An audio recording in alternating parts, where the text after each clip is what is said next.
Hello and welcome, race fans. I'm going to start that over. That was terrible. That was terrible. TRBL, terrible. I'll tell you. Oh, it was just bad. That was off. See, the thing you don't realize, this is actually the start. This is like, maybe it's a cold open. Maybe that's how we start this. With me doing a Charles Barkley impersonation? Probably. Oh, you knuckleheads. That was just terrible.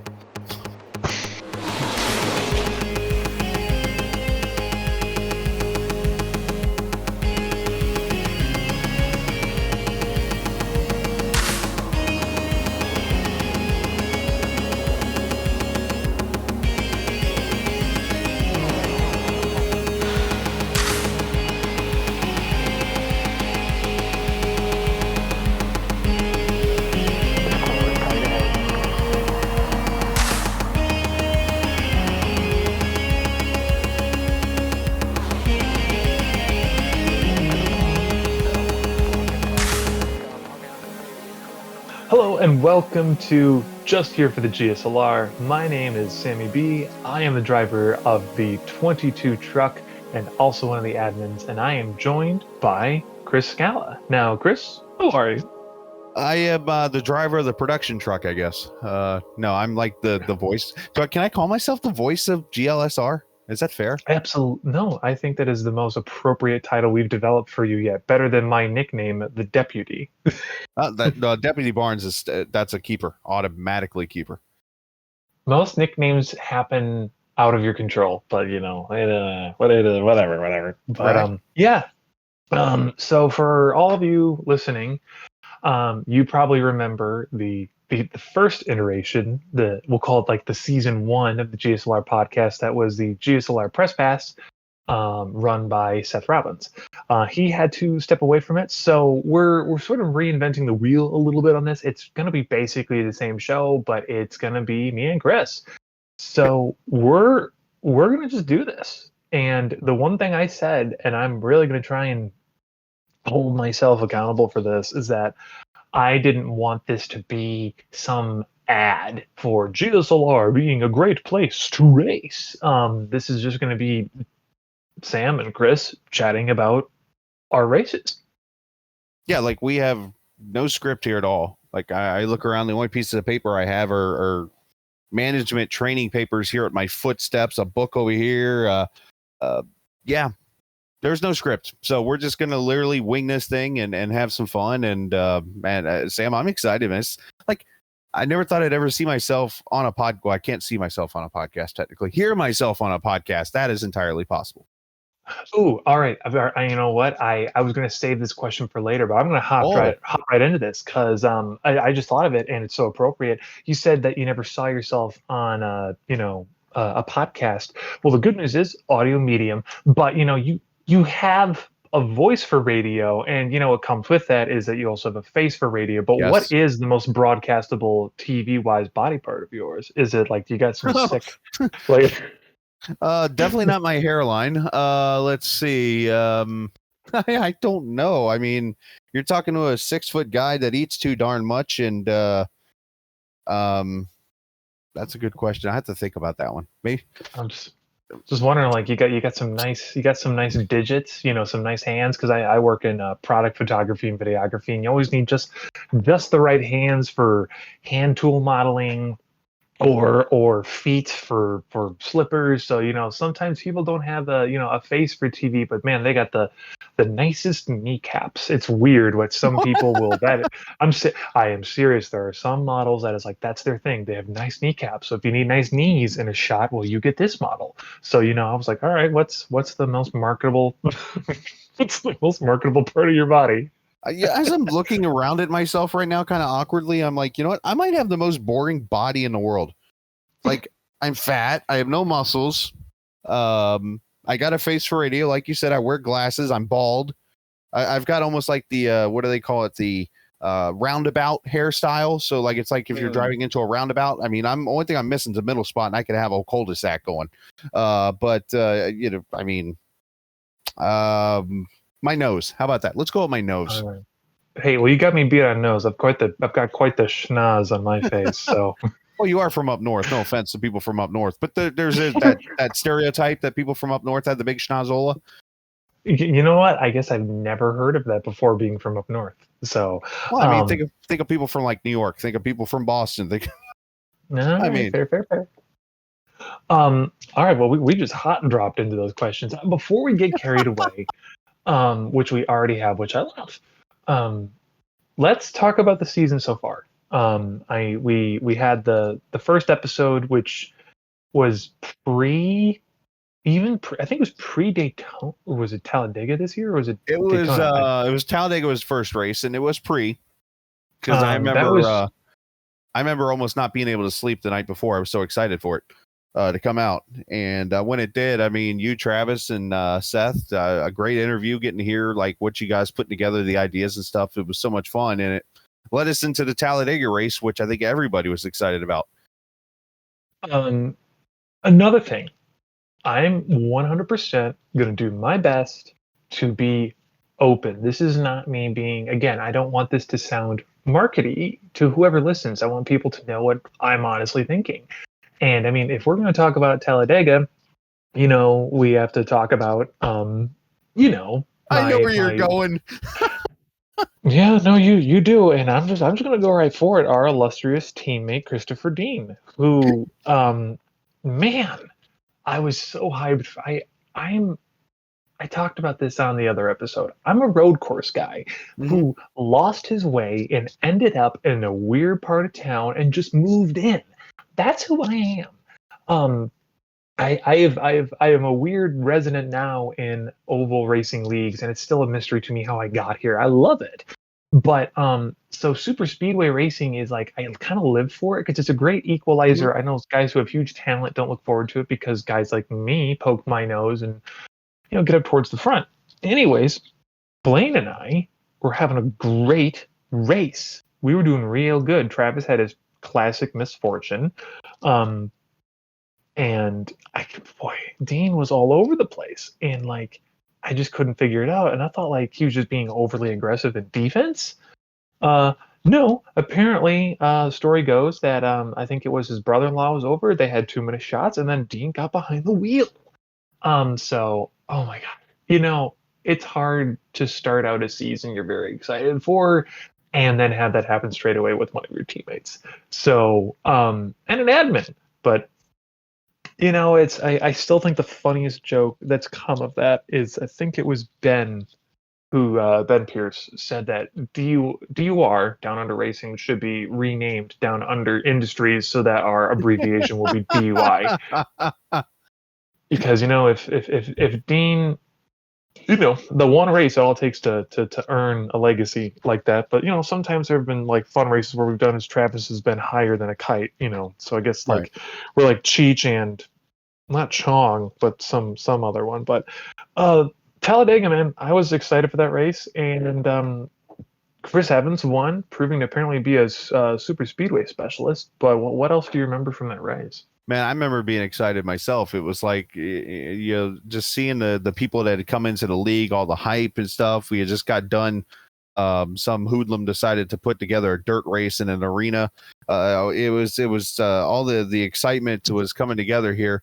And yeah, that was you, by the way. And so we go to Talladega and we get these 30 something trucks and it's like every other lap, which by the way, you might have heard this in a previous couple of races in broadcast of mine, but it's like sometimes I might leave the audio on, but for the most parts, I can hear everything that's said.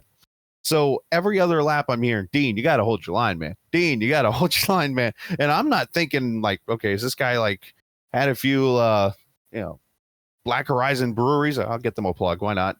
Beers or something or what the deal is.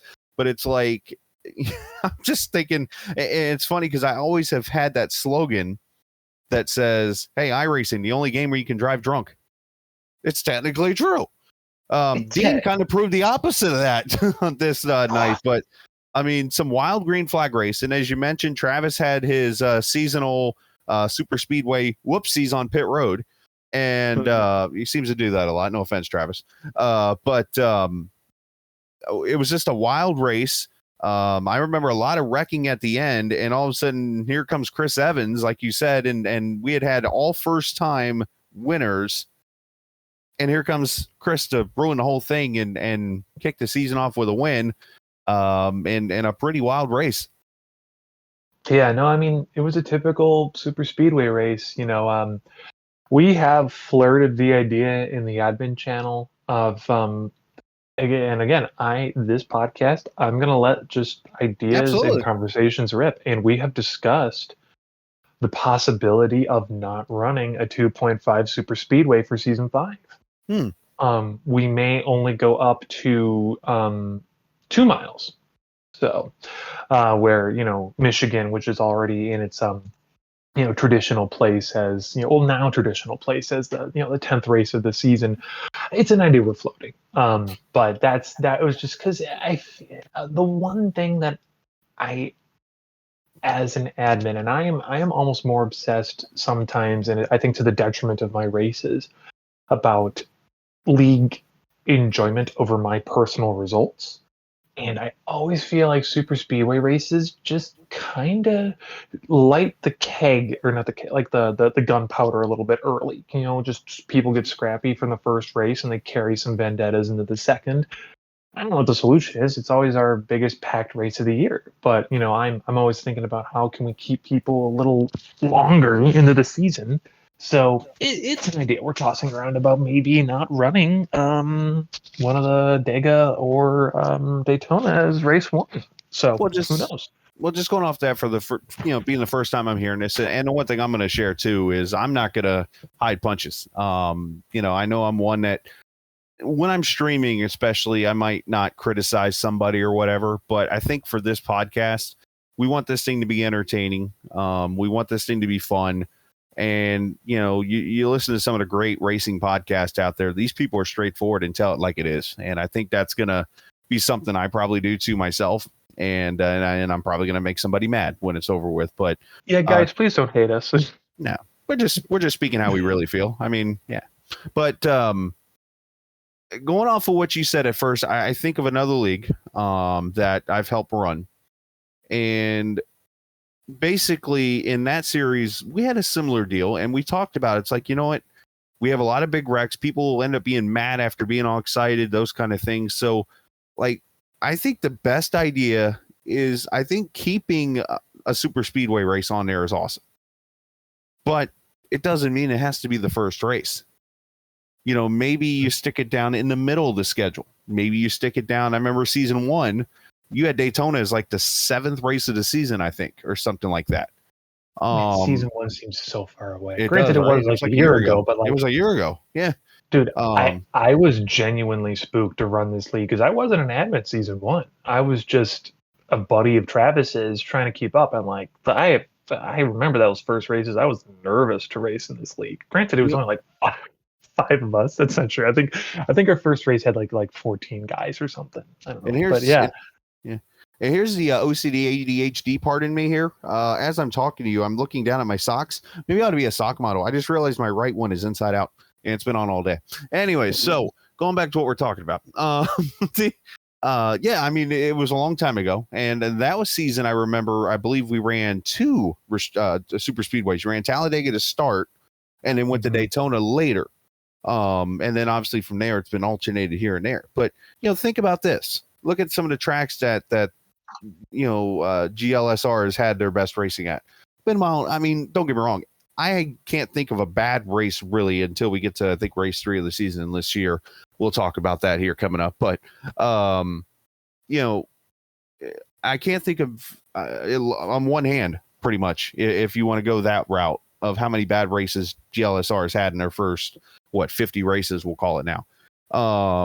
So all the super speedway races have been fantastic. The speedway races, the short tracks, the dirt races have been fun. The street circuits have been fun. Everything's been fun. So, but it's like, okay, which one's going to bring the biggest crowd out and gives everyone a good chance of racing well? Of course, you think of Charlotte's, you think of maybe Atlanta's, Texas Motor Speedway, tracks like that. I would say Michigan too, but I think the Michigan tradition you guys are creating And I say you guys because you guys are the ones creating the league. I'm just the guy that gets the privilege of broadcasting them, and I try to put whatever feedback I can into it. But Michigan is in its perfect spot right now on the schedule, my opinion. Oh yeah, no, Michigan would be where it is. Like, I mean, again, I'm just gonna say what it is. I'm suggesting and thinking we kick the season off in California at Auto Club. Not a bad idea. Auto Club's another fantastic track. Kansas is an option. I think that's another great racing track. Chicago's a favorite, but of course that one I think is perfect being the last race again with Midwest, with Black Horizons home being right there outside Chicago. I think that's a great one.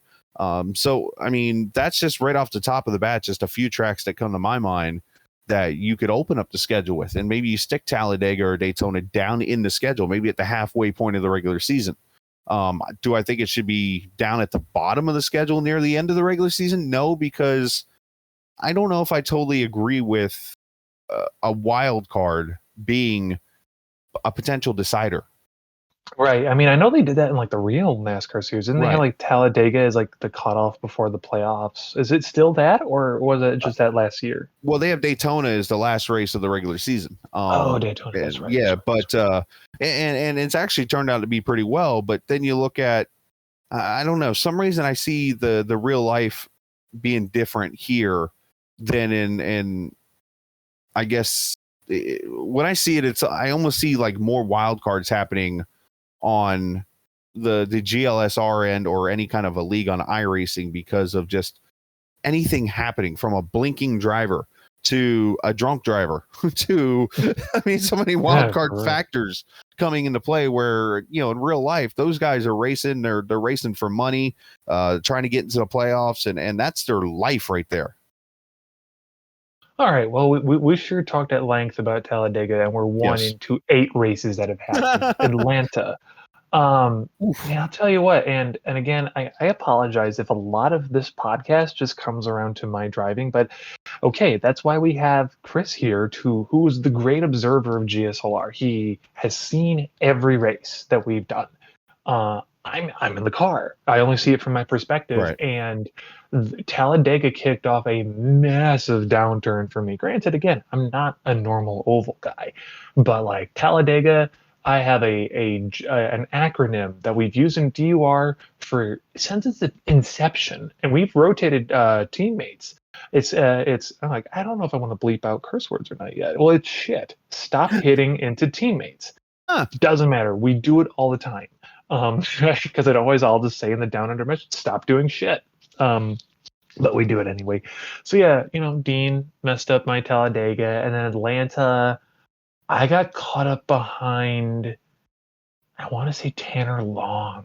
Mm-hmm. Yeah, it was turn 3. Something happened with I think Chris Evans, Tanner Long, and ruined my nose, ruined my arrow, and it just was slow the rest of the day. I will say this about this season, and this is something, again, for the people who watch these races, they don't get to fully appreciate. We've made adjustments. This has certainly been one of the more whiny, radio chatter heavy seasons that we've had so far, especially about lap traffic, which it's just so different because I come again from a road background where if you are the lap car, the blue flag comes out and you're expected to kind of like get out of the way. Right. And so it is interesting in the oval side of things to see where things fall on that. And Atlanta was really the first race where that started coming up a lot. Yeah, and that was because we had green flag racing to start with, and that was the great thing about it. You had some fantastic racing. You had Dane Cruz go out there and lead 38 laps and get his first win in his short career, second start. Matter of fact, it was the second time in 2 seasons that a driver won in his second start. Of course, that first driver went on to win like every other race the rest of that fourth season, or third season, sorry. But that race had a lot of green flag runs, and I remember some wild strategy at the end that cost some things. I remember the first rivalry of the season, I think, got started up there off turn 2 between a couple drivers, but you mentioned the whining part, and unfortunately, you're going to have that. People are going to do it, and I think for the most part, it's been policed correctly and done and treated and taken care of for the most part. But the lap car thing, I'm going to get into that later because I know there's a couple of races later where I'll throw the pun in here. The lap cars turned out to matter in the end.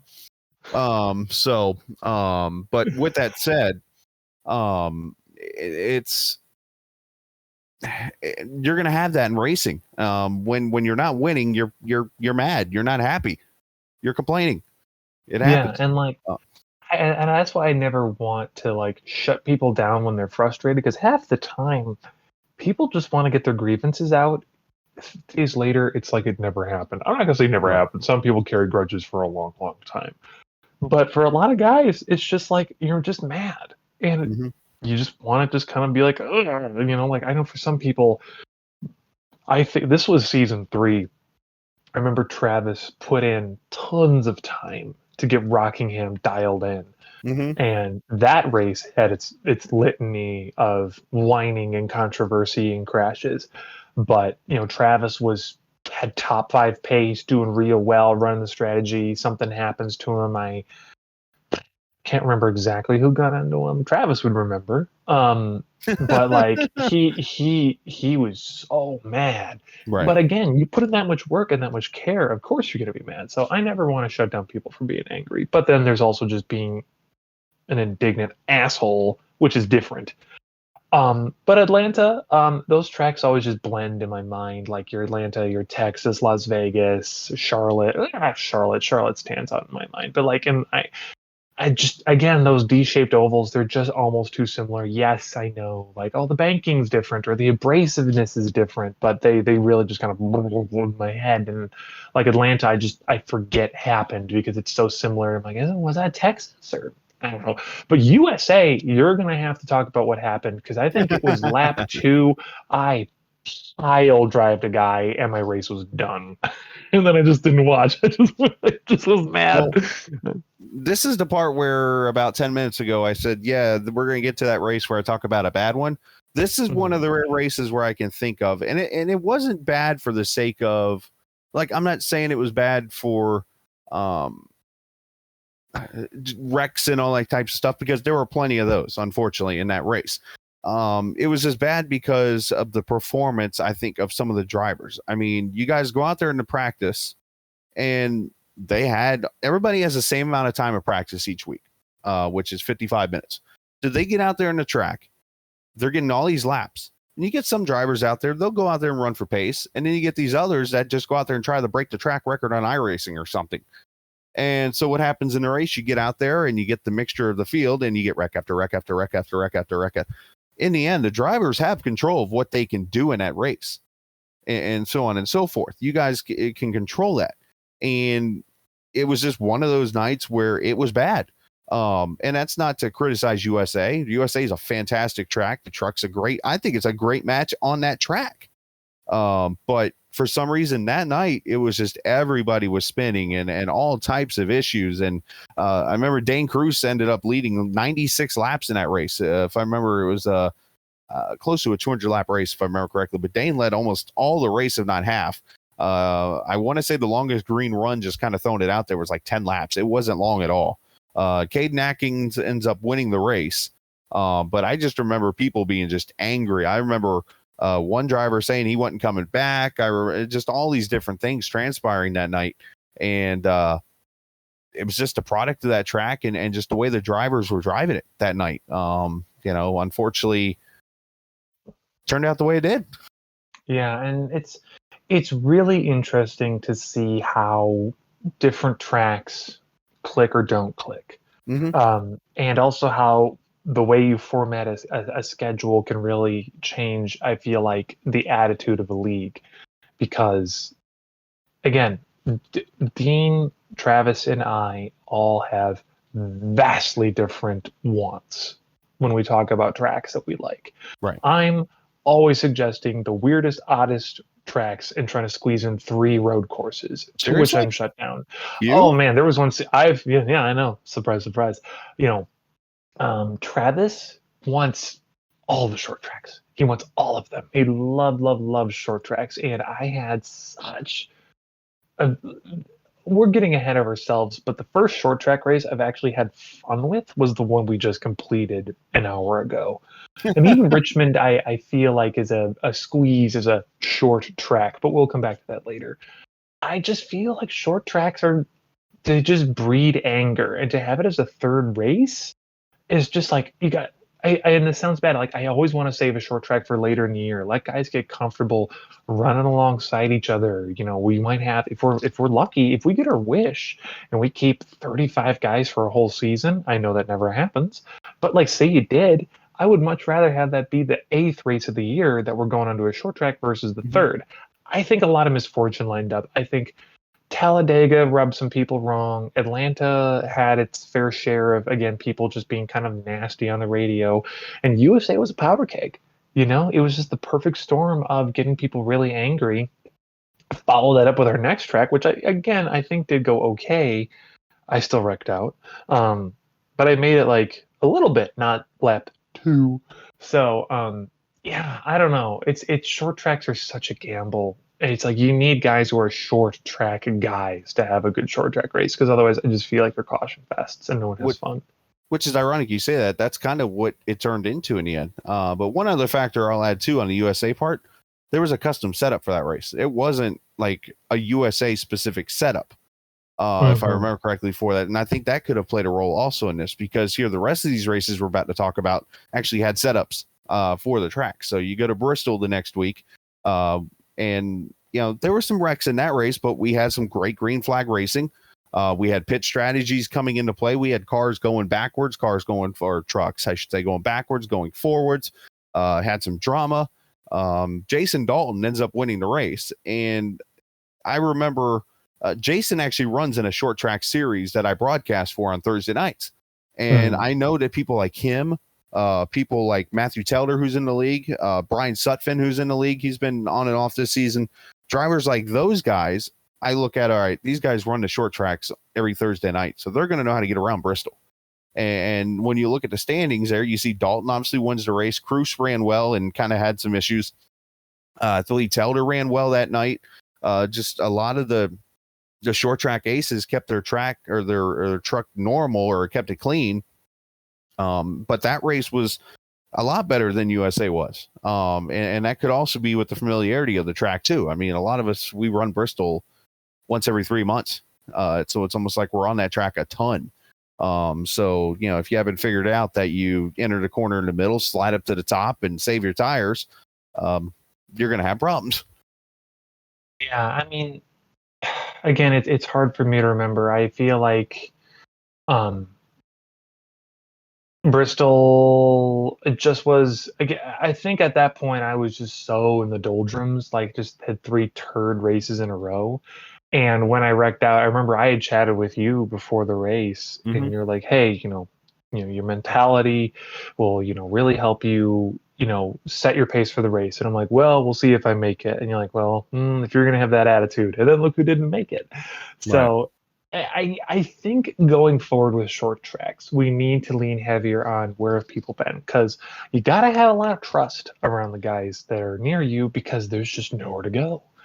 So, you look at the difference between USA and Bristol, and I think Bristol was a way more entertaining race, still had cautions, granted, but it was better than USA. Again, I think USA is one of our rare, real low point races. Now, here's a question I've got for you. How do you feel like our USA and Bristol compared to when we did Fairgrounds? Oh man, that's almost like the middle track. Because I feel Nashville's a lot like Bristol. It's got the banking, got the speed. But when you look at USA has longer straightaways and kind of tight corners. So you're coming off the corners and the walls right there ready to grab you, which there's the Nashville part. You come off the corners at Nashville and the wall will reach out and grab you. But you get the high bank, you get the sweeping corners, and you get the straightaways and the speed at Nashville. So I think that track right there is almost like if Nashville if USA and Bristol made a track, bada bang, there's Nashville. right there in front of you. So to answer that question, but I will add this to your notes, Sam, about your racing there. I'm looking at your numbers right now on the GLSR website, and yeah, starting from Talladega, you finished 29th, 20th at Atlanta, 28th at USA, 23rd at Bristol. It was a tough start, and the thing is little that bit. in season, like again, I'm just gonna open up and just be totally honest. This is again, I know this is a podcast about GSLR. We're the ones talking about it, so I'm just gonna talk about what was going on. Midway season 3, I hit a massive depressive spell, just colossal rock. Like it was, the COVID cabin fever on top of seasonal depression on top of, and like it's weird because I distinctly remember when it really kicked in. And this is funny because like I don't want to add too much gravity to what we do here, Right. but I remember I really just needed a big chunk of time away after Coda because I was running all right that race. I think I was second. I remember I was not doing a good strategy and I didn't realize it at the time. I was catching Ricky Springer, but I remember rewatching the broadcast and you're like, I think Ricky's saving his tires and fuel because Sam's going, quicker than him. And then Ricky picked up the pace. I didn't realize doing the double stop during the comp caution was the right call to stretch out the fuel. But yeah, like after that race, I hit like a bad spell. It took off like 3 weeks. I think I didn't race. I also missed the only short track other than the one we just did tonight, Richmond, that I feel like I somewhat enjoy, which is North Wilkesboro. Oh yes. But I don't know what even happened in that race because I missed it.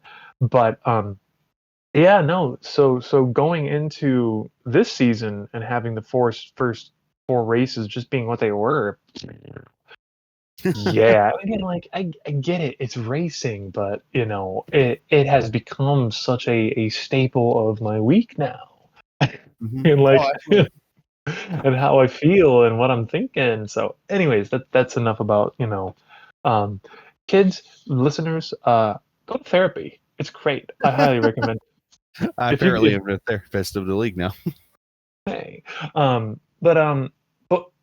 one thing I want to keep trying to do more, and I've been encouraging with the admins, is I love doing back-to-back races at one track in different formats because I just love. Okay, I like to get into the fantasy of imagining if we were traveling, and I try to always like string tracks nearby each other. Like, okay, let's say we start at Auto Club next season. What's a track nearby that we could go to next? What about Las Vegas? I'm just imagining like what would be the shortest drive for the trucks? Like the You're Hollies. missing one. What's another one? Irwindale. Irwin. Well, I don't want to put a short track that early in the season. Well, I'm just saying because Irwindale's right outside of LA, which so is Fontana. They're right there. Next to each other. Here's what we'll do. We'll do a figure 8 race as a warm up for Auto Club. Oh boy. That's still one of my favorite nights. With the ramp? With the ramp? Is there any other way? That's true. Anyways, but then we went to Bristol Dirt, and speaking personally, that's when I finally turned some things around and got my first top 10 of the year. And also, I remember we had some drama with Bristol Dirt, just being that that massive update happened the day of. So everyone went onto that track green, not knowing what the truck was going to be like in the corners, because it went from, hold the throttle down all the way and to actually needing to throttle it a little bit. People have complained in the history of this league and the admin channel that we do too many weird things. And I say, why not? And perhaps this is just the insane person within me, but like we can do anything we want in this in this medium, in this game. So why don't we go to a Bristol? Why don't we do weird tracks? Okay, this is a side tangent, but like I love that we do a dirt race. I love that we do a road race. Granted, modern NASCAR is kind of heading in the direction that we already were doing. So but I love every dirt race we do every year. And it's funny because I used to dread it. Like the first 2 Eldoras were like knives in my eyes. But like Lernerville was the first that one was I an got experience. I loved Lernerville. Okay, here's a real question I got for you, and this is something that was like a good 50-50 split in the Discord, I'm pretty sure. Um, Heats versus full race, because I love the Heat format. I just Hmm. love the excitement. I loved because that Lernerville race, it was just kind of like you got to watch everyone else race, and we never get to do that live. We were on the general Discord, chatting it up, yucking it up. Oh, it's my turn. Oh, did you see what he did? Like I remember I had set my VR to crowd, and I was sitting in the stands watching everyone race. Um, so I kind of miss not doing the heats at Bristol Dirt, but it was still a hell of a fun race, and I did all right. So speaking selfishly, I guess I can't complain. But Bristol Dirt, oh my God, I think that might be the most exciting finish in GSLR history. I don't know if I can think of something that's more exciting. We had we had a super close finish at Talladega and Michigan, but it's the fact that William Calhoun, um, can we just call him the man formerly known as Keith? We go with that. Winning backwards. Like, I don't think anything in my memory can top that crazy race. No, I mean to answer your question first off, heat races belong on dirt. They belong on short tracks. And I'm totally okay with them putting them on big tracks and other kind of tracks too. If people want to do it, they bring you the product on iRacing, take advantage of it and use it. But when it comes to dirt racing, especially though, yes, I believe heat racing should be a part of it. But you're also talking to the guy that's dumb enough that would, if I had the time to do it, would put together a series to where you actually would go out and practice, and either however you practice or random draw, you would watch single car qualifying out there with each car qualifying its own lap for the entertaining purposes of us. Like all of a sudden Sam Barnes knocks Zach Allman off the pole. We're all sitting there like, holy crap, and going nuts on the side. I kind of like that kind of experience instead of just the 5 minutes. Okay, everybody go run 2 laps. We'll see you in 5 minutes. Oh, I'd love that too. Again, and You again, know, this is something I don't know. Maybe it's just me as again thinking of it from the admin side as the spectacle, the show, the right, race. But I'd love that. I would love to watch everyone's qualifying. I right. absolutely would adore that. Again, that's me. Right. And I'm with you on that. And going back to the dirt race, I mean, that was crazy. The race was fantastic to start with. And I think what Sam Barnes needed for his season was to rub a little dirt on it, literally. And he went out there and finished 7th in the race from what I'm seeing here. But the race had some cautions, had some fantastic racing. I remember late in that race, wait for it, lap traffic got in the way. And, of course, a lot of drivers started getting angry and throwing things at people, not literally, but metaphorically, Mhm. and being all mad and stuff. And Calhoun lost the lead late in the race to Caden Atkins. And he pretty much, uh, for lack of a better way of putting this, put his big boy pants on for those last couple laps and came back and tried a slide job, I think, if I remember correctly, on Caden, and it kind of went wrong, and they hit each other coming across, coming off turn 4, and they went wrecking, and like you said, Keith or William or Joey or whatever his name is goes across the line, wins the race. Credit to Caden for taking it with class. I mean, he could have been just downright angry.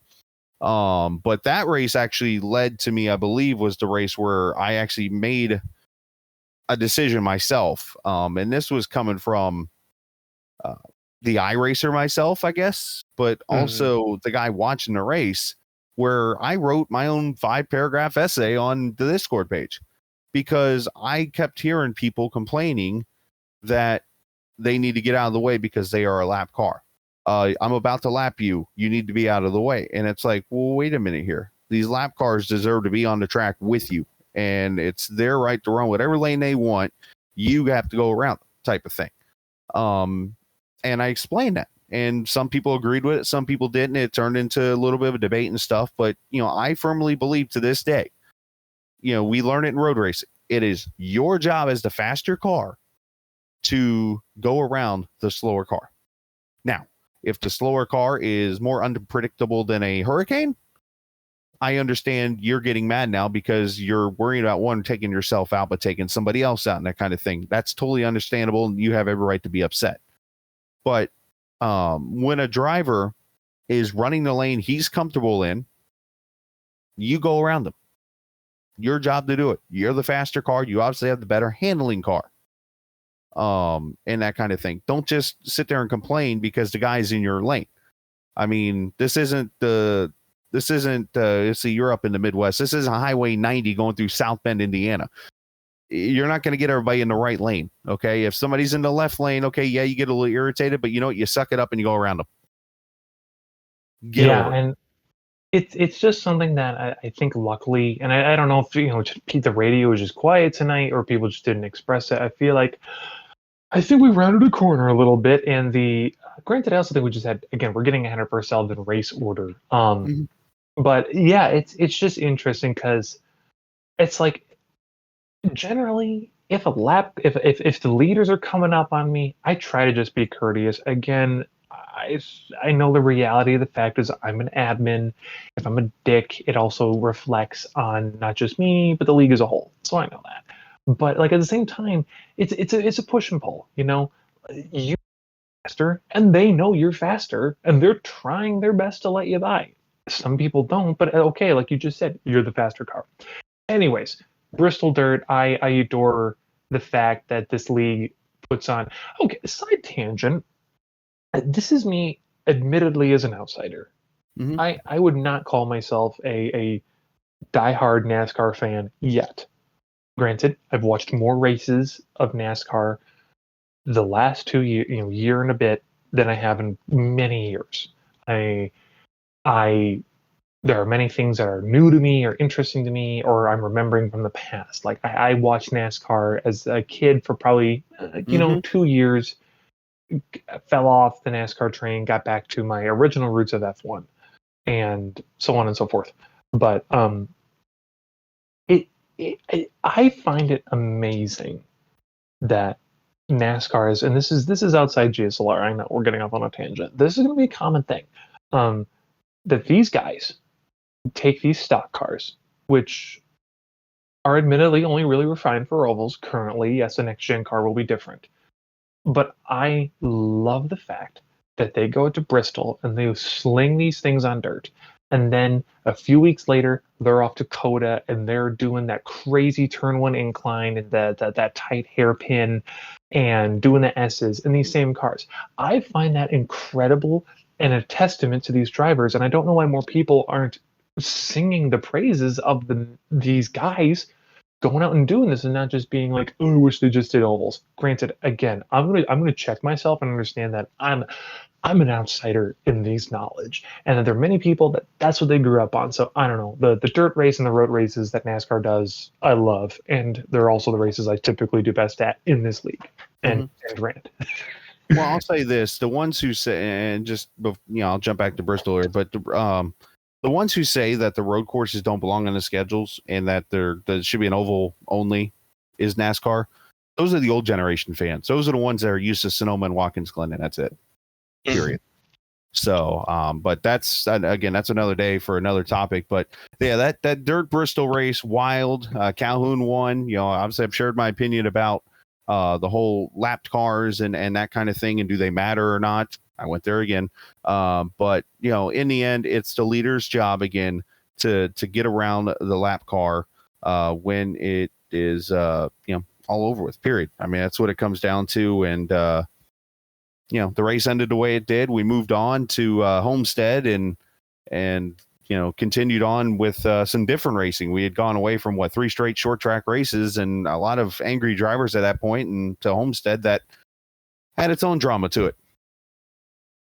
Yes, no, Homestead is a track that I feel like I think I need to try and get Homestead in the next season. In my initial calendar for season 5, I don't think I put it in there, but I like the racing it puts on. I mean, and it's one of those things that there are many people out there in the real world that think that Homestead should be the finale again over Phoenix just because it put on better racing than Phoenix did. I think Homestead was, granted again, what was the non-controversial race this year? I don't know. Again, but that's racing. That's racing. Like I don't know. I don't want to say I don't want controversy because that means guys aren't trying. And I want guys to feel like this is a place where they're improving and refining, and when you do that, you make mistakes. Yeah, I think Homestead. Well, I know something that makes me think of Homestead is, that was the race where you. That was our first. No, we did a double broadcast when you did. You had a technical issue. We were able to save a replay, and so you did Texas and a different race as a back to back. That Right. was our first back to back broadcast. But this was a planned back to back broadcast because you had gotten your wisdom teeth out. But for people listening, this is literally something only we would know, is that that was the first race I had a real human crew chief, because it was you. And you were talking me through that track, and you're like, all right, that was you're going in too hot to the corner. And that is my greatest vice, is I don't know what it is about my brain, but I feel like, okay, if I can go in fast, that means I'm going fast. Well, um so it, I was over cooking corner entry a lot. it's funny because I went in that day, and it was one of those wait and see things. I had the day before. I had the teeth pulled out, and thankfully with the technology I used for the broadcast, I'm able to actually broadcast a race from before and make it look live with the technology and stuff. So I was like, hey, this idea actually works. We talked about it and things, but like that day, I had no plans of coming on to the computer. I planned on just kind of relaxing, seeing how I feel, and going from there. And then it was like later on, the idea came to my head, is like, maybe I ought to go in the room just so I can save the replay myself. And then as we're talking, I'm like, man, I'm actually feeling okay. I mean, I can't talk too much, but so it was like, all right, well, I'll just help Sam out, I guess, and let Well, the race go on. man, you had me excited there for a bit, because we had that fuel strategy going, and you're like, man, if it goes green in the end, maybe. And you cling to hope like anything, and like Right. it was just funny, because I remember, like, and of course that's the whole point of a wild fuel strategy, is that it probably won't work, but maybe. Um, but I think overall it felt great to have a return to form with a larger track. Mm-hmm. And especially with the USA Bristol back to back. Bristol Dirt, it's its own beast. But it felt nice to be back at a moderately sized track. Yeah. Um,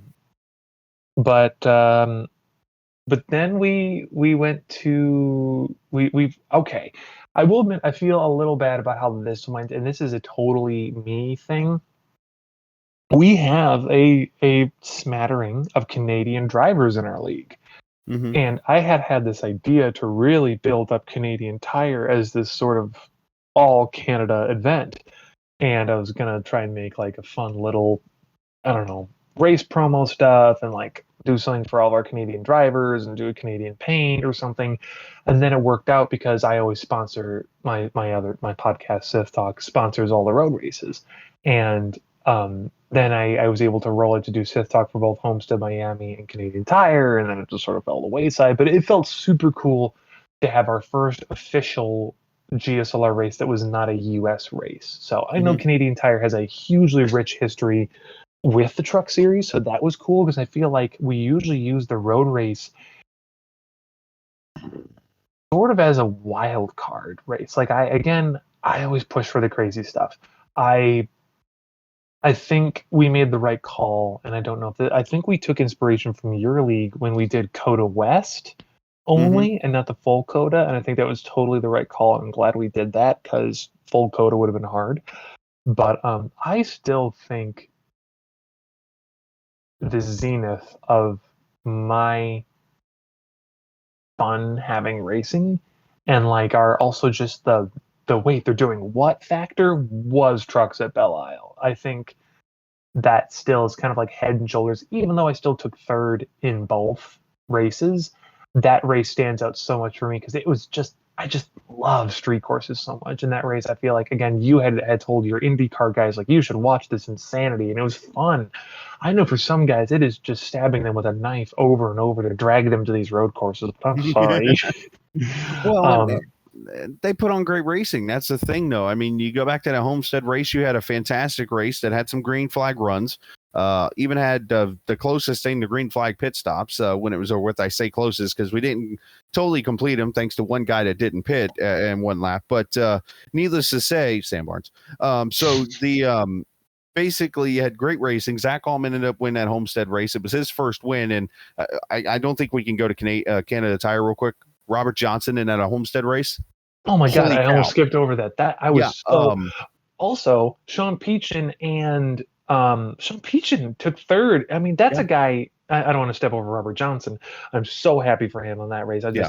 I love when those moments happen. So, um, but also Alan Best is a guy who hmm Alan Best and Sean Peachin always are like. I think last year like nearly tied for unluckiest driver. And the Right. fact that at Bristol Dirt, I remember I sent a funny gif of like the three of us. I think we were like 5, 6, 7 in that race, and it just felt great to finish. But Sean had a great race at Homestead, Yeah. and so did Robert. Oh my God, I'm sorry I skipped over that. Robert, I apologize. I got your back. That's why we're here together. But no, in that race though, it was fantastic to see. And I knew Sean. I've known Sean for a little bit now, and he's got talent to drive. So I know he can finish well. It's just luck is about as if what's the old quote? If there was no luck or something, it wouldn't exist. Or I forget how the whole thing works. It basically he has no luck. And in that race, he turned it around, had a great finish. Robert had a great finish. Zach Allman actually made history in that race and became the first driver in the league history to win in all 4 seasons. He's the only one that has any chance of doing it. And he's the only one that can keep that streak going in season 5. But he ended up winning that race. And I think he dominated, if I remember correctly, in that thing. But yeah, and then Canadian Tire, unfortunately for Sean, and we talked about the dramas for what Canadian Tire brings. Well, you think of the opening race there back in 13, I think it was, with Chase Elliott and Ty Dillon. You think of the Kyle Busch Motorsports guys with Gilliland and Noah Gregson that let And there was Haley win the race. Then there was Cole Custer. Cole Custer doing a Goldberg spear on John Hunter and Nemechek after they decided to play slap trucks down the front straightaway. Go back to 13. I think it's Mike Skeen was the gentleman's name, the Canadian driver whose wife smacked Max Pappas. Yeah, that deal happened. And then here in this race, I'm going to go ahead and bring it up. Here down lap number 2, down the Andretti straightaway, Sean Peachin and Justin Laxton decide they're going to play the John Hunter Cole Custer card down the straightaway. And unfortunately, a lot of trucks get involved in it. Obviously, what's happened has happened from there. I'm not going to get into detail about that, but it kind of unfortunately put a sour taste in that race. A race that Keith Calhoun, almost for the second time in this league's history, went and tried to lap the field if it went for a competition caution. But he ran away with the show. You and Blaine put on an old tire strategy and end up keeping position due to people playing lawn darts over in turn 2. It seemed like everybody was just flying off the track on that left-hander. It turned into a wild race, and it was kind of weird for me personally as a broadcaster. And I'll throw this out there. I know I haven't talked about me broadcasting much. Got uncomfortable for me a little bit at the end. Because me being that one that cares about the league and stuff like that, and plus seeing what was going on and knowing you're on the track still, and Travis had already had issues and he had walked away. I mean, there were times during the race I'm messaging Travis like, Travis, you need to get in here. Where are you? You need to be here. Because it was, drama that was happening and stuff that, could hurt the league. And, thankfully it got, fixed up or whatever after the race and that kind of thing. But I don't want to take away that you guys went out there for 56 laps in that race and ran hard on not an easy road course. I mean, it's a smaller one, but a lot of elevation changes, a lot of short corners. You got a double apex moss corner, some sweepers. I mean, it's not easy. Yeah, I mean, speaking personally, I had put in a decent amount of work, and again, it that race, the reason I still think back to Belle Isle so fondly is because of what happened in this race. Because it just after the dust settled, it wasn't a fun thing to look back on. Yes, I took third. I think if I would have kept my head on straight, I probably could have stayed ahead of Blaine. I went off in Moss Corner, and I never was able to get past him. Right. Credit to Blaine. Incredible road racer, does 7 times the amount of racing I do, maybe even 10. The guy is always racing. He's a great, great, great racer. I remember crossing that line feeling good, P3 finally like snapped that, sure. I've only gotten podiums on road courses. Whatever. It felt great to be there. And you pulled me up and you're like, you got a problem. And it hurt even more because the person who made me as fast as I was that week was Sean Peachin. Mm-hmm. And we did a lot of practice together. We talked about lines, we talked about where to lift off, and it was just such a letdown for everyone because Yeah.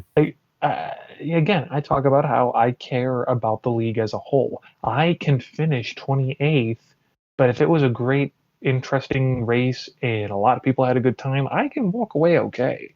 Mm-hmm. You know, and I hated being the person to share the news with you, but and for those who don't know, I'll kind of let the cat out of the bag how it all worked out here. The race ended, and if you go back and watch the broadcast, you'll see the secrets of events. The race ends, and I don't think if I remember correctly, I don't remember showing Keith doing the donuts, but I go to commercial, I guess so to say. I played a promo for GLSR, and I grab you and I bring you up to the booth with me, and I mute our mics and I say, Sean, Sam, we got an issue here, and I explain to you what's going on.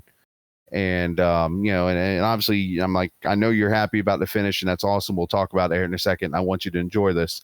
But as an admin, you need to know this is happening right now. And I pulled you back down. By the time the promo ended, went back on the air like nothing happened, yada, yada, yada. And, it sucks when that kind of thing happens. But it's like, technically, I was the only eyes outside the track watching as the broadcaster. And, what I didn't want to see happen was people coming over to chat on my end and causing a ruckus. I was keeping an eye on the channels in Discord during the broadcast, make sure nothing came up. And, I wanted you guys to enjoy that. And you did a great job finishing third, and it was unfortunate. But you know what? Those kind of things are going to happen. I think it was handled well, and we moved on to tonight. I mean, there's your 7 races right there that happened before tonight. And we come to Richmond and had one of the more quieter races I think we've ever had. I mean, there really wasn't much said. There wasn't really any arguing. There was a couple of little spins, but cooler heads prevailed and everybody went on. There was nothing out of the ordinary. The lap cars were awesome. It seemed like I even heard one driver I talked to earlier say, hey, it seemed like lap cars cooperated tonight. Yeah, I mean, it's funny how I don't want to say things work out.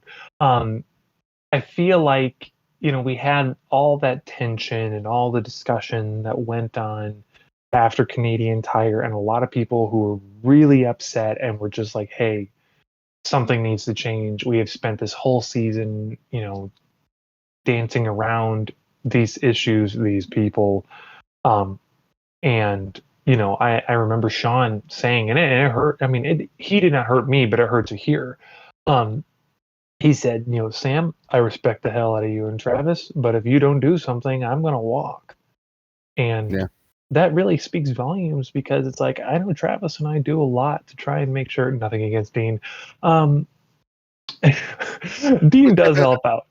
Dean does help out, but I made the intro videos, the social media posts, the stuff like that. Travis, oh my God, Travis does 1,000 things that are, I don't want to call it thankless, but Travis does so much work that isn't sexy. You know what I mean? Mm-hmm. Like all that web development stuff, to build the fantasy website, to the schedule. I know it doesn't run perfectly all the time. We're working on bugs, but like it's so thankless, and he does so good at it.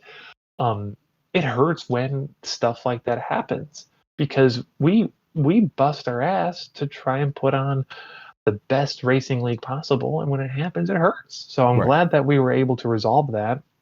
And I think some people who have been bullied around a little bit this season felt some sort of justification, vindication, belief that will stand up for them. Because I mean, I am proud to look back at the season one guys and how many season one guys we still have. Sure, there's a rotating cast for lots of reasons, personal, life changes, whatever. Um, but I'm glad that we were able to have a night like tonight because I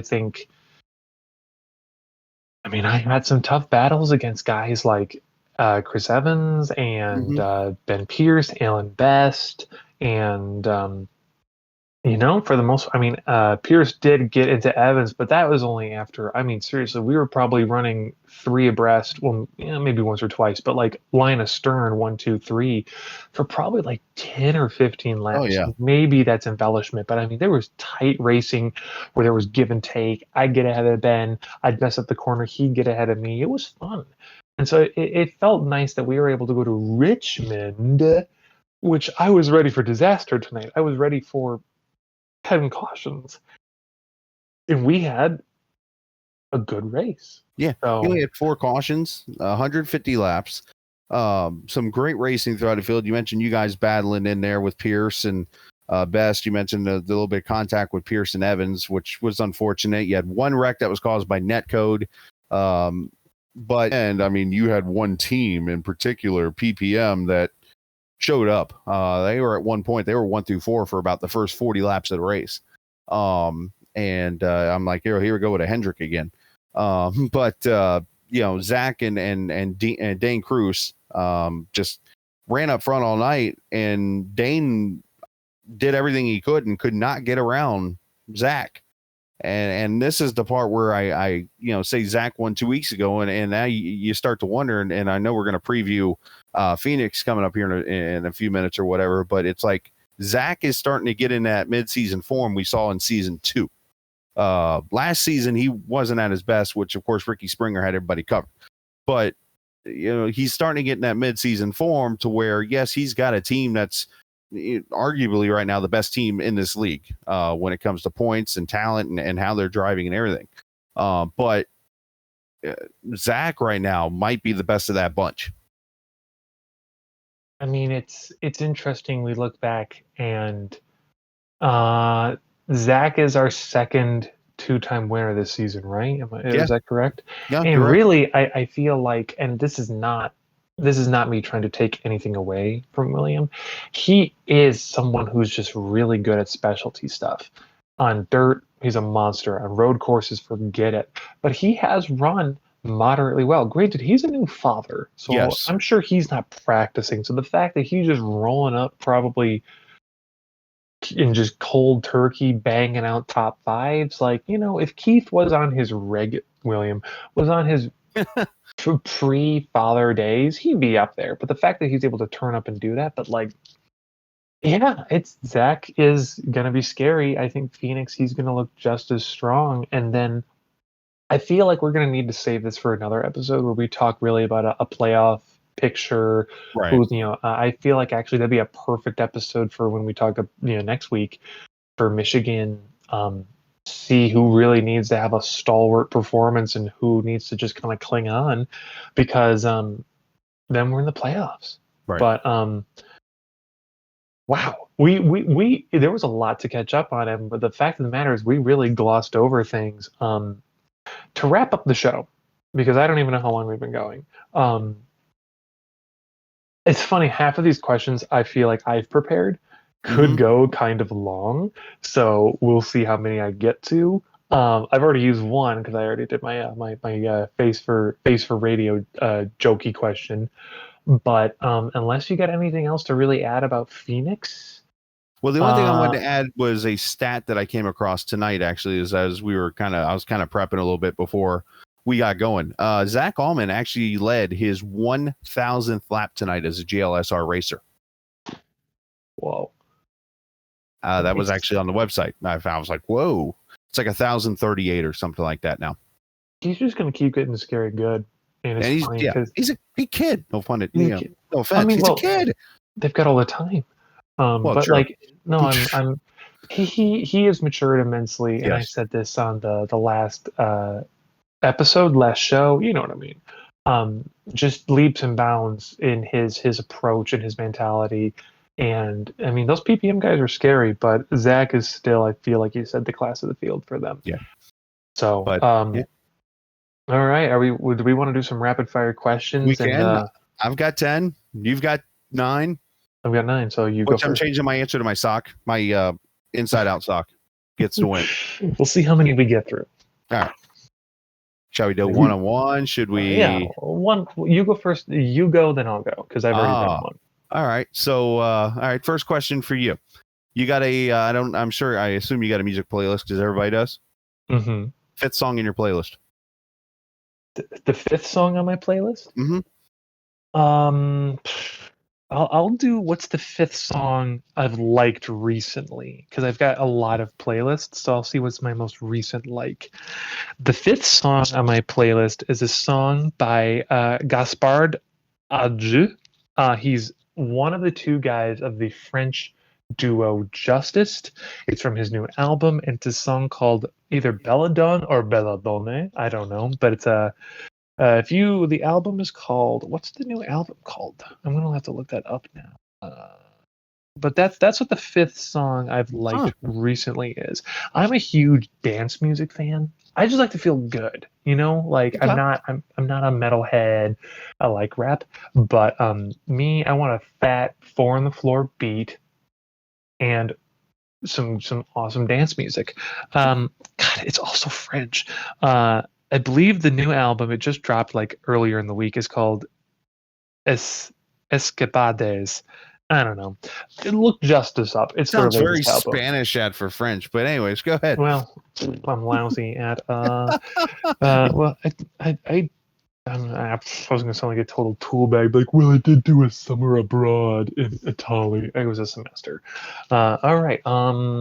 What's the best car track combo? Ooh, off the top of my head. Ooh, wow. That's a very tough question. Like, some reason Trucks at Daytona comes to my head, but that's generic. We were talking about it too long.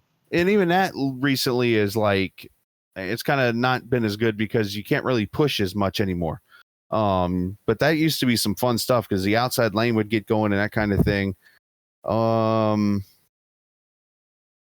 And you can't go wrong with Trucks at Charlotte. Trucks are going to be a lot of answers. I think one that's underrated, if you want to go on a crazy category, I'll throw that in there too. The Mazda Miatas at Watkins Glen without the boot or without the bus stop.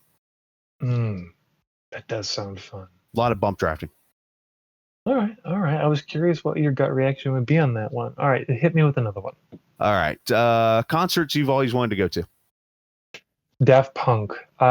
Yes. Okay. Oh, hey, remember when I was talking about when I was in a massive depressive spell? Yes. That's when Daft Punk announced they weren't making any more music. I sobbed violently on the floor. I also was very depressed, but like that was the straw that broke the camel's back in that sense. Daft Punk, it breaks my heart that they didn't do an Alive 2017 concert because they had done Alive 1997, Alive 2007, and then they just told us to go screw ourselves in 2017. But that's a concert I always wanted to see, was those guys in concert. Yeah, that's my answer. All right. Now, many broadcasters have famous catchphrases. Boogity boogity boogie, let's go racing, boys.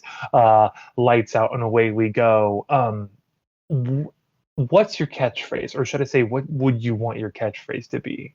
Have you tried one out before?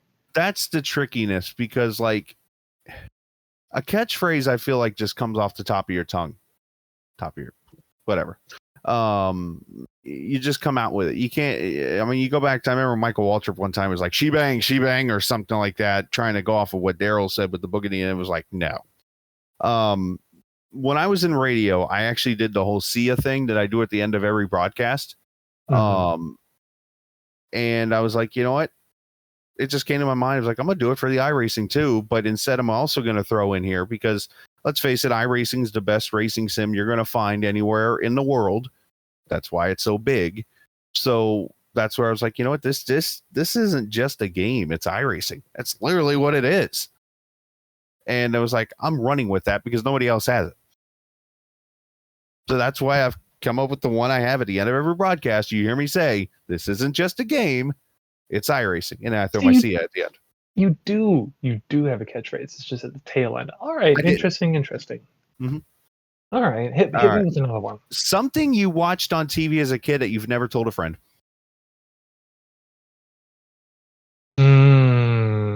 See, I don't have shame. So a lot of the things I watch that most people wouldn't admit, I just say straight up. I've told friends this, but I don't know why this is the one that popped into my head. My mom and I adored watching Say Yes to the Dress together. Okay. And I've told friends that I can't think, I'm not a big TV guy. Like that's the other thing. It is very hard to get me to sit down on the couch and force me to watch a show. Why? Mm-hmm. I'd rather be playing a game. That's always how I've been. I grew up without cable. I played games for fun after school because we didn't have cable. You 2579. If we weren't watching the Cubs play, I wasn't watching TV. So that's it. So I didn't watch a lot of TV on my own in that sense. So I don't know. Like when we got cable, me and my mom watched a lot of Say Yes to the Dress. So I don't know. I'll go with that. But then again, for most people who know me, that's not that weird. I just rocked a Sailor Moon car and I loved it. And I made it literally minutes before Green Flag. All right. What's the greatest race in the world? Daytona 500. Interesting. Period. I was wondering what you would say. Daytona 500. All right. Yes. I grew up in Florida, grew up 100 miles south of Daytona. I'm a stock car guy. I grew up, I respect Indianapolis. I respect Monaco. I respect Le Mans, Nürburgring, like all the big races, the Bathurst race. I respect all the big races. But you ask somebody from Indiana, they're going to tell you it's Indy. I grew up around stock cars. My first race I ever went to was the 93 500. Nothing beats a Daytona 500, period. My opinion. I guess I shouldn't be too surprised, but I was curious what you would say. The one I thought of first, and I'm just tossing this in there because it's what I thought of. I think Le Mans has. Again, I'm an F1 guy. I still wouldn't call Monaco the greatest race in the world. It just isn't. I love it. It's not the greatest race in the world. I think Le Mans has such an incredible history, especially when you think about like. I read the book about Ford versus Ferrari, that one. Right. But I feel like of all time, the one I have always fallen in love with this period of racing was the Mille Miglia when Sterling Moss won it. Mm-hmm.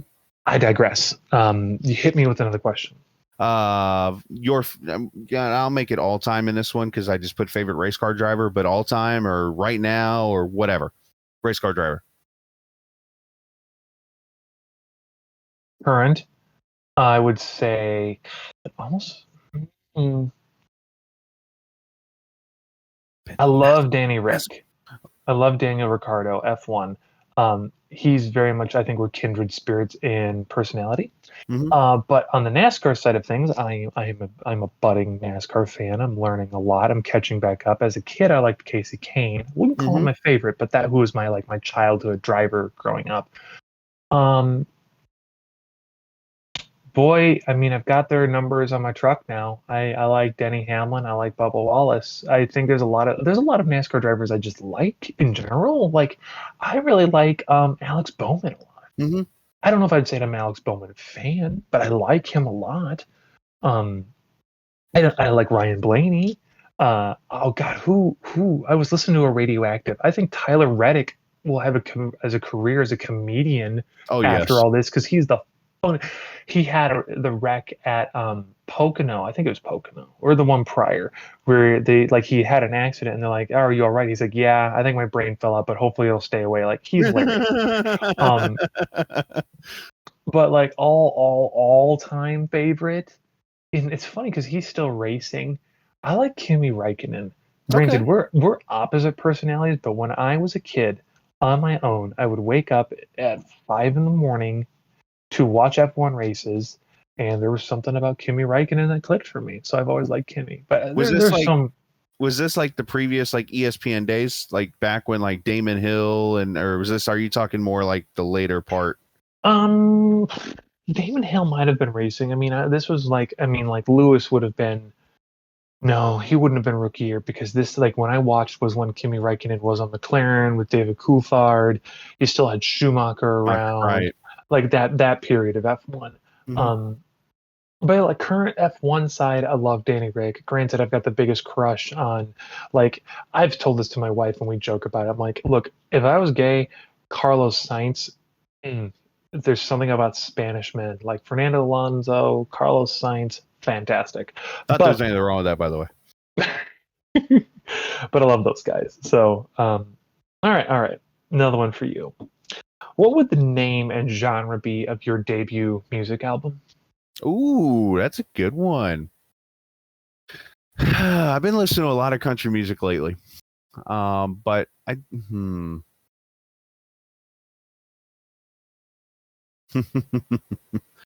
uh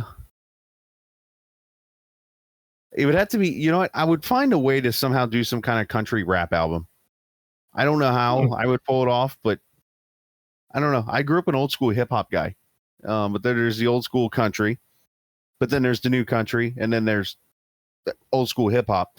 Like Notorious B.I.G. or Yes, like, all right. I mean, Notorious that's good stuff. B.I.G., Tupac, of course, Bone Thugs and Harmony. I mean, you go up into the early 2000s, the 50 Cents, the Ja Rules, the Nellies, the Ludacris's, I mean, I'm probably missing a ton of them here, but it's like all that stuff back into the 90s and into country music, the George Straits, the Alan Jacksons and stuff. But like today, I'm listening a lot to like Kane Brown, Sam Hunt, um, Luke Combs, Chris Singleton is freaking phenomenal. Or Chris Stapleton. Yeah. Sorry, Singleton. Don't ask where I was going there. It's 1:00 in the morning almost here, so I'm tired. But anyways,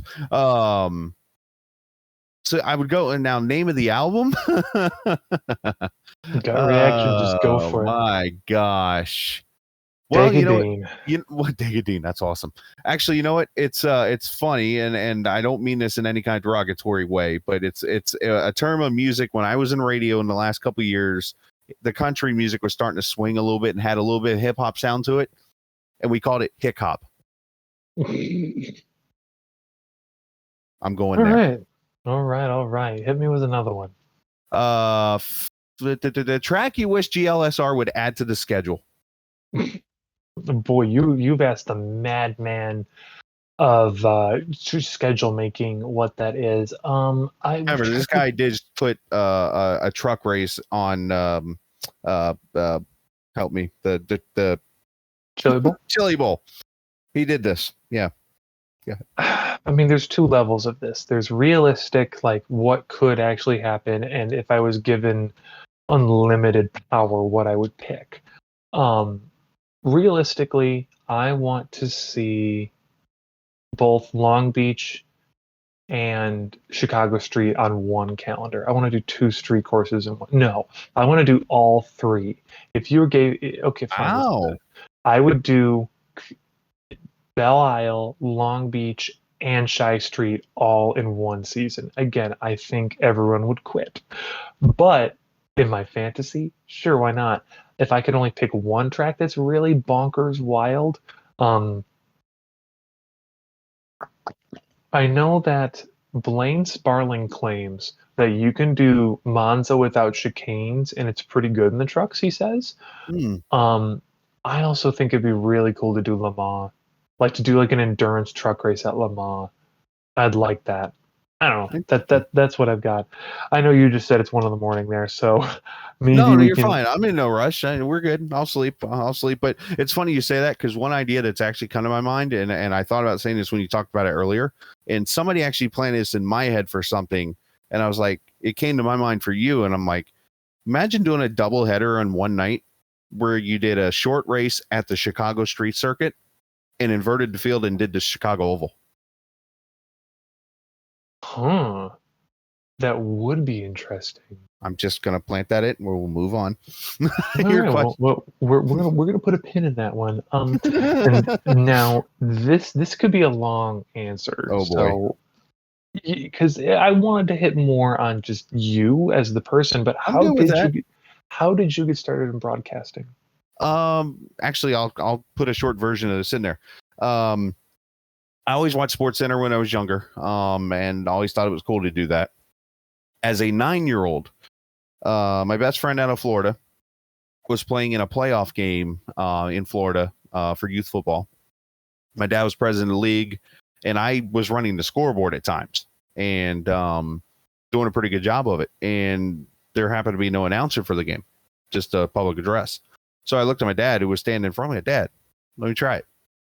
And he let me try it. And there were people after the game like, you need to be doing that for a career, like type of stuff. So from that point forward, every Saturday morning, I'd be at the field announcing games with my football stuff on, switch into my gear, go play my game, come back, announce the next game. And even though I was pissed off, we probably lost 55-0. I didn't care. I was having fun. And from there, it led on to 20 something years later, here I am, a sim racing broadcaster. Weird, Yes, there is. But it's cool. Hey, I appreciate it. Can I tell you a funny thing real quick about radio? Yeah. My dad worked in radio, and Really? yes, he did. And he did a little bit of like personality on air stuff when he was young, but he got into more like the sales side of it as an adult. Anyways, runs in the blood. And we did this, we had speech team, and I did one of the things I did was humorous duet acting, but then the other one was radio, where you could kit, and it was different news articles, and you had to real quickly like come up with your broadcast. I was also a theater kid in high school. I loved a packed auditorium. I thrived on it. Never had the stage jitters. But you put me in a stupid little closet in some silly high school south of Chicago in a cornfield, and I would get the sweats. And my dad would look at me. He's like, "What's wrong with you?" Like, you can perform in front of hundreds of people just fine, but one person on the other end of your radio broadcast, and you've got shakes in your voice. So you know it's not as easy as they say. No. But then I got into podcasting, which was just BSing end on end. All right, hit me with one. Let's see, dream car. Oh, that's a hard one. And you can even say as a kid too, if you want, when you were a kid. I'll tell you what my first dream car was. And the fact is that because there are many dream cars I have, and it's always changing, but I'll tell you the first one that I had as a kid. When I was at school, our secretary was this very, very small woman, very kind, but she drove the baddest Trans Am WS6. I think that's what it was called. Okay. It was basically the Z06 equivalent of the Trans Am. Like they gave it the nastiest of the nasty. It had all the extra hood scoops. This thing looked like the Batmobile. And as a kindergartner, seeing that thing, it made my day, seeing this black Trans Am just into the parking lot every day, and then seeing our secretary walk out, and she was Mrs. Stroh, and she was so nice. Anyways, fast forward like 15 years, that woman's son started dating and married my sister. Oh. And before she got rid of the car, she said, "Do you want to drive it?" So I got to drive the Trans Am of my childhood dreams before she sold it. And I have pictures of it, and it got me hooked on. And again, I love Japanese import cars and European supercars, but there is something undeniably in the blood. You're born in the United States, V8s will always melt your heart.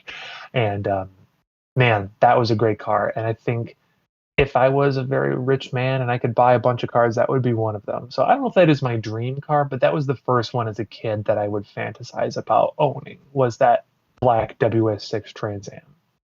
That's awesome. But yeah, I loved that car. But then I bought a Pontiac GTO 2006, and then I wrecked it. I loved that car. Hey, when that happens.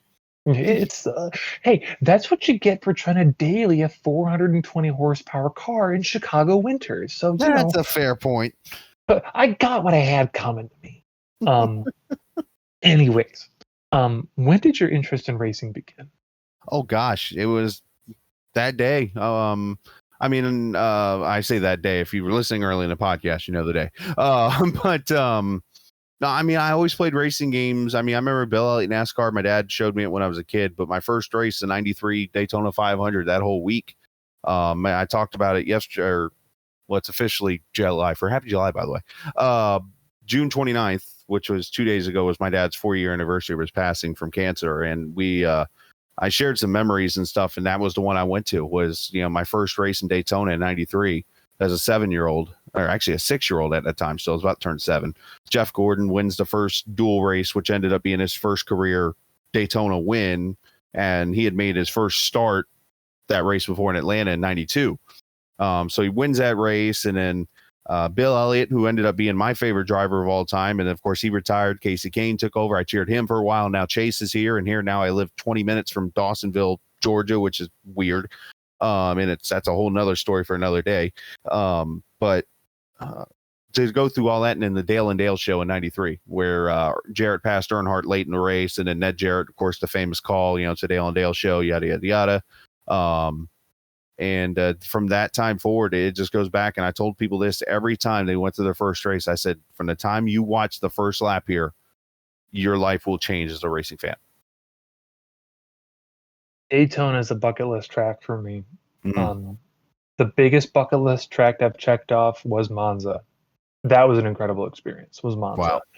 Wow. So that was a big one I got to check off. But Daytona's up there. I'm gonna have to find a time. All right, hit me. Wait, no, it's my turn for you. September's coming, well, no, actually, it's my turn for you, because you just asked me about. Yeah. Right. Again, it's getting late for the both of us. Favorite fast food joint? Taco Bell. I get it way too much, dude. Interesting. Okay. What's the item? Okay. You've got me on a rant now. I get Taco Bell to the point where I have the Taco Bell app with customized saved orders because I know just the way I like it. Right. And I got mad because during the pandemic happened, they started slimming down the menu way too much. Yes. They started getting rid of good stuff. Everybody did. They're like, oh, we're going to get rid of it. I'm like, you use the same 10 ingredients. Anyways, I used to love, they made those, they had the grillers. Remember? Yes. The Chipotle chicken griller out, and they had those for like $1 during happy hour in college. I would buy like 6. Yes. It was like $6. I get 6 grillers and a large Baja Blast. Okay, that's the other thing you gotta know about me. I love Mountain Dew. I am such a confusing dichotomy of refinement and trash. Like, what do you like? I like a Chianti followed by Mountain Dew. Anyways. Taco Bell. I'm a pizza guy at heart. I grew up in Chicago. We make the best pizza. But like fast food joints, I'm that's not a hot take. That's facts. We might have a future podcast on our hands here, boys. Now, not downgrading Chicago. Chicago pizza is good, but continue.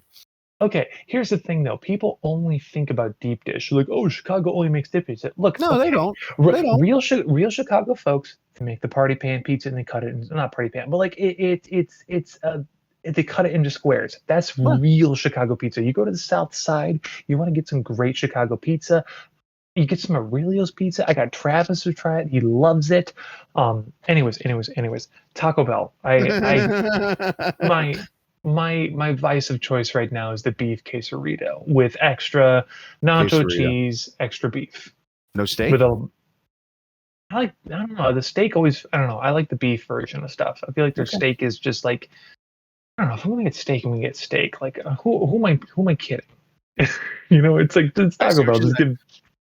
All right. Quesarito is good. You go back to the grillers real quickly. The Frito one that they had with the meat and had the Frito chips in it, and then they had the loaded baked potato one. Yeah, they were all good. Yeah. So mad. I'd get one of each. This is super poignant that we were just talking about Taco Bell, because what way do you set your toilet paper roll? Do you have it where the roll comes down from the front or the back? Whatever it goes on. I am like one of those. Here, let me back up a step. When it goes on. So like there's times where it sits on the counter for a while and I'm just, let me throw it on real quick. And I just put it on there. There's no really, my stepmom always yelled at me. And of course I don't remember now which one she always yelled at me about. I think it was pulling down from the forward side, but yeah, I don't pay attention to it. Oh my God. All right. Well, however I throw it on there. All right. Well, that was a quickie for questions. Well, it's supposed to be rapid fire. So, I mean, yeah. We're going into way too much detail. It's okay. Favorite video game as a kid? Um, favorite video game as a kid. They were always racing games. I mean, I'm gonna elaborate more than I should on this Okay, how question. about non-racing game? See, that's harder because I was picking racing games. Oh, okay. Favorite non-racing game as a kid, dear Lord.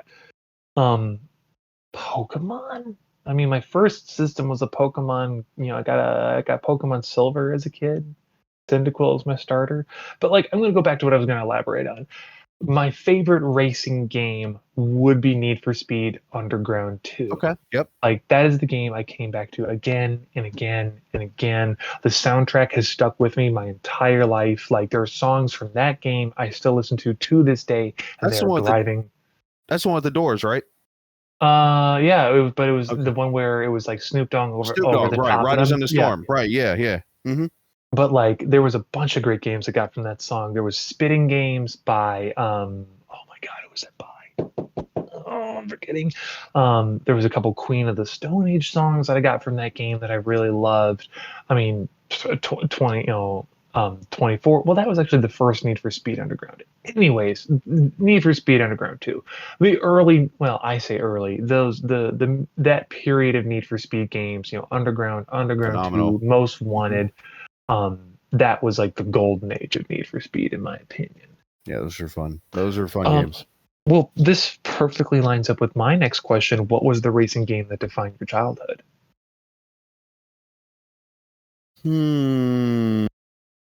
Childhood being younger years, I would assume here. So let's go. Obviously, Bill Elliott NASCAR was my young days. I remember the Andretti game on Super Nintendo. I remember when the first Papyrus NASCAR game came out on PlayStation. My favorite console video game was Dirt to Daytona. All right, I only ever owned one NASCAR game. It was Total Team Control. Okay, 06. hmm Mm-hmm.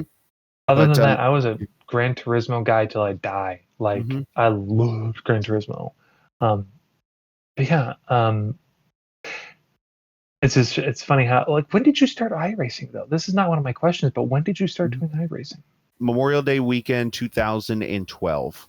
I actually tried to run the double IndyCar and Charlotte like 3 days after I was on there, and I of course and like I say, this happens to everybody. I pulled off the old coming off pit road in the IndyCar, and I drilled the guy in front of me slowing down. Charlotte, I think I made it 50 laps. Dang. Oh man. All right. I think you got two more or one more for me. I have two more for you, All so right. you should have three. I have one. Or one. Oh wow. Okay. One person in an alley you would not want to meet. Just anyone in Famous existence or just person, whoever.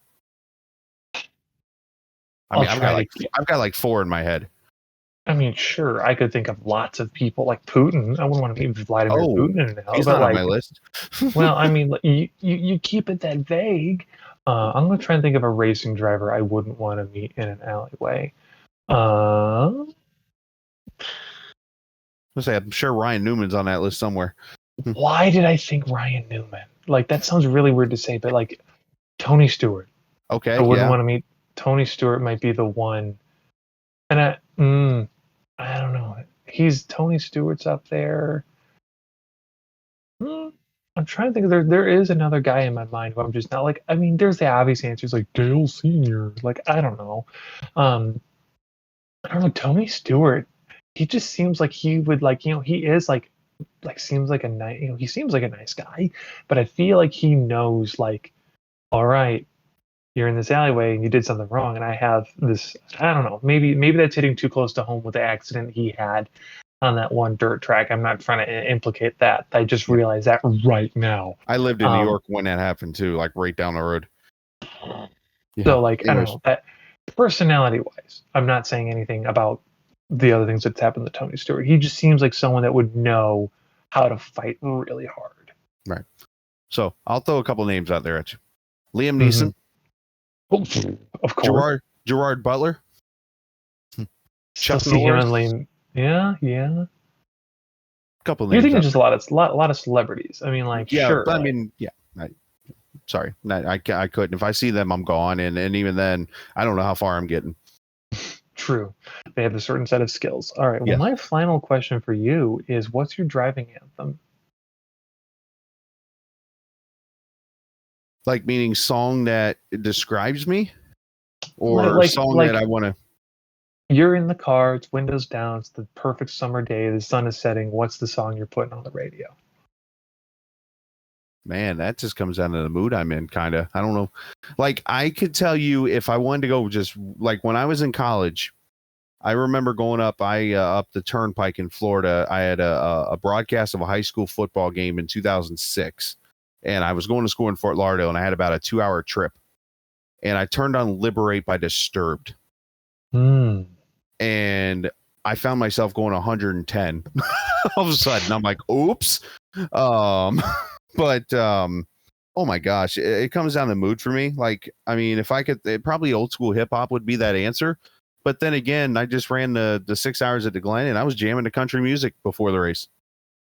So it just, Interesting. I mean, um, but I mean, anytime I hear "Flirting with Disaster" by Molly Hatchet, or obviously "Sweet Home Alabama" by Skinnerd, anything of those kind of demographic, or that genre, um,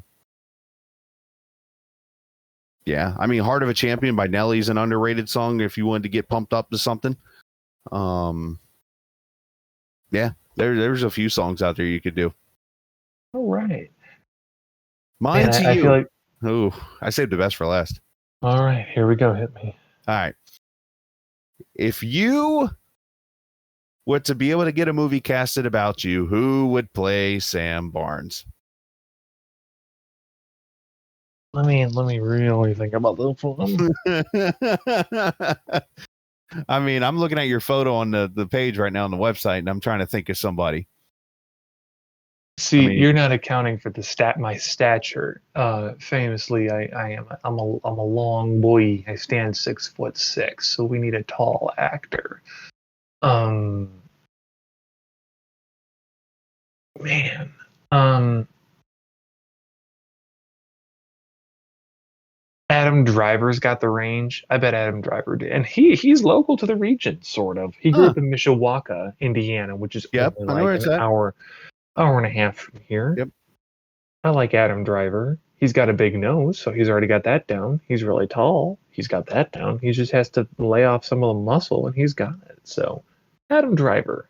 We'll There you curl his go. hair up a little bit, but perhaps I'm being a bit vain when it comes to that. Well, I gotta say, I have no idea how long we've been doing this podcast, but the scary thing is, I feel like we could keep going, and there's gonna be many people who are gonna be like, "Why are you still talking?" So, guys, this has been a lot of fun. I am so glad we're doing this. I am going to get no more sleep because I also was going to get some images done from the race. So maybe maybe I won't do that. But I'm glad that we're doing this. Chris, thank you for doing this with me. I can't wait till next week. We can chat about Phoenix and that playoff picture going, seeing who really needs to have a stalwart performance at Michigan. And maybe we can get someone on the show. Yeah, and we'll do kind of like what we just did to ourselves. We'll do to them, except we'll put them in a lockdown electrical chair, and put a light on them, and make them answer the questions. Sorry, my mic messed up there a little bit, but hey, that's what happens when you stay up as late as this. So, everyone, I hope you've had a great time, but don't worry, we're just here for the GSLR.